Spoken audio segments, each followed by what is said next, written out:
Watches, warnings, advisories, we've got them all. And you saw that green blob hanging over the Sacramento, Northern California Valley. Jeff Harrington in the Weather Center right now to explain this first alert action day and what's on the way, Jeff. Hey, Steve, that's right. So you did mention that flood watch in play. That extends right up into the high country. So here we are about 7,200 feet. You're dealing with the wet weather. There's ponding and pooling on the roads there because of just how much rain has fallen. There's that flood watch up and down the valley, through the delta, up into the hills, starting to now fall off up in the high country. Now, part of the reason is with all that rain, it's got to go somewhere, so it drains down the mountain. So we'll keep this flood watch going until about 10 o'clock tonight. You did show the radar right off the top. I got to tell you, most of the rain has been locked into around Plumas County, dropping down to El Dorado County. It's really where the brunt of the rain has fallen. Some spots like Pollock Pines seeing about 3 inches of rain. Same with Grass Valley as well. So pretty much Quincy to Pollock Pines, you're in this wet weather, but things are starting to wind down. This is our first of 3 storms, but buckle up. Tuesday is not looking good.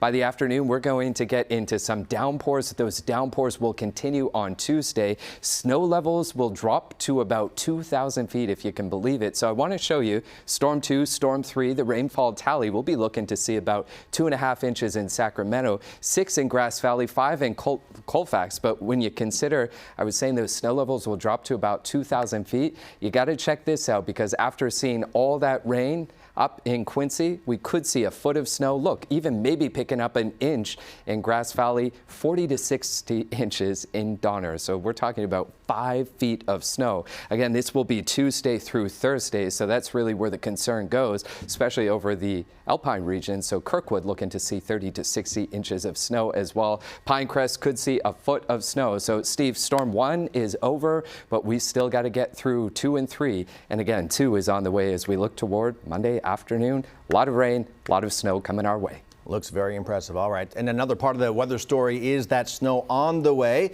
Jeff's talking about your reporter, Esteban Reynoso, in Nyack right now with the scene so far. Hey, how's it going, Esteban? Hey, Steve. Yeah, so out here, Jeff was talking about all that rain that kind of falls on the top of the mountain, and we're here at Nyack, which is a little over 5,000 feet, and the rain is still kind of coming down. It's not as heavy as it was on the way up the mountain here on the way east on 80, but you can go ahead and take a look. You can still see a lot of the water that's kind of pelting down, still kind of hitting this area. There is also some snow that is still kind of left on the banks here from some leftover storms that we had in the past in December and early January, but the rain here kind of washing it away, so to speak, and we are expecting a lot more of this rain to continue to kind of come down around this area. We're going to be heading up a little bit more towards the east to see the higher elevations, to see how they're dealing, if we are seeing any specks of snow at all. But it seems to be just a lot of wet roads out there, wet driving conditions, and a lot of rain that's coming down on the mountain so far, Steve. So take it slow. All right, Esteban Reynoso showing us the scene right now along Interstate 80. Thanks for that, Esteban. That atmospheric river, in fact, causing a resort in the Stanislaus National Forest to close. Dodge Ridge Mountain Resort says it's closed through Tuesday because of the heavy rain and snow. They recommend Bear Valley and China Peak, which will both be open. For more on our first alert weather, you can always head to our website, cbs13.com, or visit us on our stream at CBS News Sacramento.